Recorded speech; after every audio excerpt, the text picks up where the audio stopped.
é uma rede institucional do Estado tratando de um assunto político. Exatamente, Amadeu. Eles entraram nessa onda da operação de ontem da Polícia Federal, de acordo com o ministro da Secretaria de Comunicação da Presidência da República, Paulo Pimenta. Na verdade, eles tinham que aproveitar a pauta do dia. E ele falou aí, olha, em resposta, que quem não entende de algoritmo não vai entender aí desse lance do governo de tentar emplacar um tema importante, que seria a dengue, e pegar aí carona nessa operação, que foi o assunto mais falado ontem, mas que, na verdade, o foco seria a dengue. Isso foi o que o Paulo Pimenta disse, mas aqui em Brasília eles foram muito criticados, porque não é a primeira vez que o governo federal faz uma coisa desse tipo. Eles fizeram alusão ao clã Bolsonaro 2 vezes ontem, em 2 postagens. Usaram, inclusive, uma expressão que Bolsonaro gostava muito de usar, grande dia, em um post, e no outro, uma batidinha, olha, que vocês estão vendo aí. O Ari pode narrar pra gente como é que tá esse post. É o outro, tá aí, ó. Tem as batidinhas, né, a mãozinha, o emoji da mãozinha, e tem assim: quando os agentes comunitários de saúde baterem a sua porta, toque, toque, toque, não tenha medo, apenas receba-os. Aí tem uma carinha marota. Aí tem, com o aumento do número de casos de dengue no país, o trabalho dos agentes comunitários de saúde é essencial para a prevenção da doença. E a foto é a foto de alguém batendo numa porta de madeira com toque, toque, toque. Bem, poderia ser um policial federal, né, na casa do Carlos Bolsonaro. Vai lá.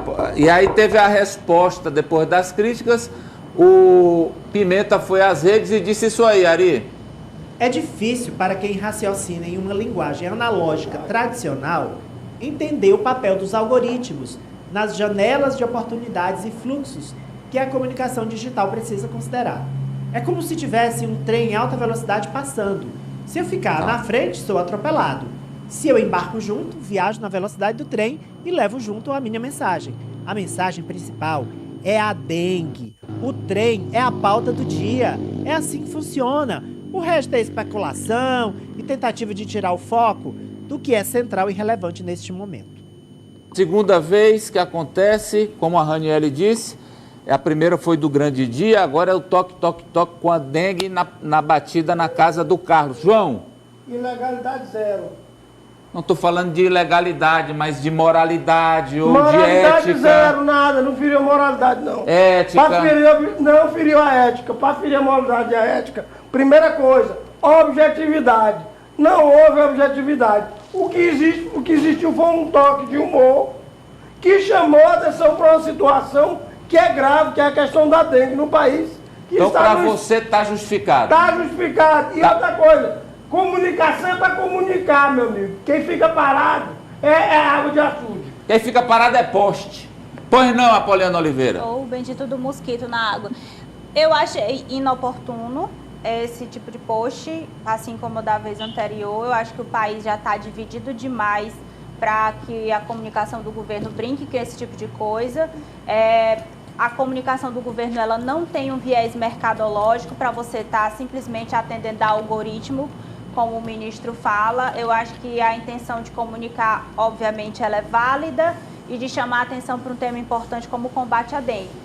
Mas eu acho que a comunicação tem muitas outras ferramentas de fazer isso, que não seja ironizando o seu principal adversário nesse momento. Ali não era a hora de fazer política. Então você está... Agora eu gostei de uma parte que ela disse. A comunicação do governo não tem um viés ideológico.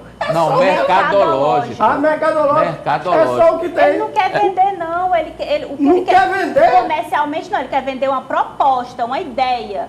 Agora vendeu bem. Aí você... Não vendeu bem não, porque não tem... Vendeu bem porque eu vi o número da média das postagens. Que vê nada, e dessa daí, não. O pessoal... praticamente quadriplicou o número de visualizações. Poxa, as pessoas estão comentando a ironia sobre o que o governo fez ou não fez. A dengue ficou em terceiro plano. Pois não, Francis Teixeira? Amadeu, eu também não achei adequado por parte do governo, até mesmo porque vai contra o próprio slogan, a própria defesa que o governo Lula faz de união e reconstrução. Então mexe num vespeiro do eleitorado de Jair Bolsonaro sem necessidade. Então, para mim, não foi realmente adequado. Pois não, Ari? Uma provocação desnecessária que nas redes sociais, nos grupos de WhatsApp, insuflou, deu ali combustível para os bolsonaristas virem com aquela fake Até news parece de que... precisa de combustível. completando. Veio para que os bolsonaristas viessem com aquela fake news de que o presidente mandou a PF perseguir o Carlos Bolsonaro, ou pediu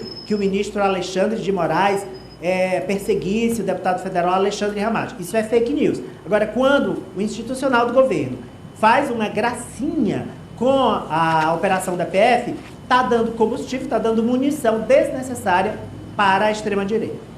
Quer dizer que quando prenderam o presidente, não era provocação, não era ação política. Agora, quando bota só o menino para fazer uma visita, aí fica todo mundo com dodói.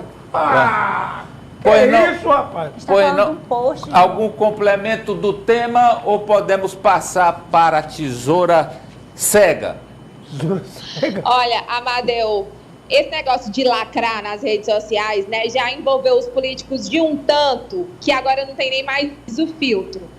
A gente lembra também que o governo federal fez um post muito parecido quando Dallagnol, o ex-deputado federal, teve o seu mandato cassado. Aqui eles fizeram aquela apresentação do PowerPoint com ações do governo federal. E eu acho que, sim, é preciso separar, porque são temas sérios, todos esses. Porque se tratar com brincadeira, as pessoas podem banalizar, inclusive, esses assuntos sérios, que é uma operação da Polícia Federal, que envolve uma denúncia grave. E o que eu fico mais abismada é que o próprio ministro Paulo Pimenta, em entrevista, reafirmou que, sim, é preciso saber aproveitar as oportunidades e que eles tiveram seu objetivo alcançado com sucesso, que foi mais de 1 milhão de interações nas redes sociais. E agora vou te falar, tudo bem, é barbeiragem, né? Tá 3-1 aqui, tudo. Agora, no caso do Dallagnol, eu acho que era caso para demissão da equipe todinha. Ou o cara vai acender vela pro Dallagnol. Meu Deus, era caso de demitir a comunicação do ministro a todo mundo. Não, pelo amor de... Não. Não, João, Ari, não.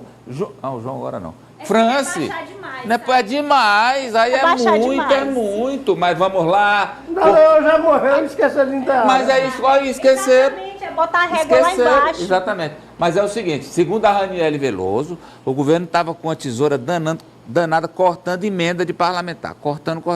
A tesoura ficou cega. É uma manchete ali. Vamos lá. A tesoura ficou cega. Olha aí. Governo Lula cede às pressões do Centrão e desiste de novos cortes nas emendas parlamentares. Por que não, Raniele? Ora, não. Amadeu, mesmo sem cortar, já é o recorde de emendas parlamentares. São 47,5 bilhões, como a gente já mostrou aqui na semana passada. E o que o Palácio do Planalto está avaliando? Os parlamentares estão de volta, Arthur Lira já está aqui em Brasília, já está falando aqui com seus interlocutores no Palácio do Planalto para falar sobre as pautas que devem seguir em votação como prioridade, mas para isso precisa negociar. E negociar com o quê? Com as emendas parlamentares. Um assessor aqui do Palácio do Planalto disse que o Congresso se apoderou das emendas parlamentares, não tem mais como fazer nenhum tipo de corte. Se o governo estava avaliando fazer isso como estava, que era cortar um pouco dessas emendas parlamentares, agora não mais, porque precisa ter esse colchão para negociar com os parlamentares. E sobre aquele valor, né, que foi vetado, que a gente mostrou aqui também, que gerou polêmica e insatisfação do Congresso Nacional, de 5,6 bilhões de emendas parlamentares de comissão, o governo tinha prometido ali nos bastidores a recompor esse orçamento de 5,6 bilhões. Mas, na verdade, agora eles não querem recompor integralmente, apenas alguma parte. Estão tentando negociar mas eu já falei também com alguns parlamentares e tudo indica que, de fato, eles vão derrubar esse veto. Qual é, então, a estratégia do governo nesse momento? É fazer com que esses parlamentares destinem parte dessas emendas há políticas públicas também ligadas ao governo, para não pulverizar esses recursos. Mas isso também não cola, viu, Amadeu? No ano passado, o governo tentou associar essas emendas parlamentares com obras do novo PAC, Programa de Aceleração do Crescimento. Mas os parlamentares avaliam que aí crédito fica todo com o governo federal e não com o legislativo. Ainda mais em ano de eleição, que os parlamentares precisam conquistar suas bases nos municípios. Na hora de exigir Estado mínimo, que o Estado tem que economizar, que tem que evitar gastos, aí todo mundo é zangado lá no Congresso. Não, e tal, o Estado gastador, agora nós que vamos cortar nas emendas. Não. Mas também tem que se entender, esse parlamento aí é o pior parlamentar que a gente já teve de toda a história. Calma, é porque o senhor ainda não viu o próximo. Tenha paciência. Obrigado, Raniele Veloso, ao vivo, direto de Brasília. Por nada, Amadeu. Não sei como é que eles vão conseguir o déficit zero, já com um rombo de 230 bilhões. Mas, ok, vamos aguardar as cenas dos próximos capítulos. Tchau. Corrupção e fraude. Nossa Senhora. Um dia o Haddad sonhou. É o seguinte... Mas você sabe que a economia é uma das coisas no Brasil que está indo bem no Brasil? O Fernando Haddad tem se revelado um excelente ministro da economia e não é um economista. Assim, de batente, né? Incrível isso, né? O Palocci não era economista, era médico. O Manteiga sim, né? Também fez um bom trabalho.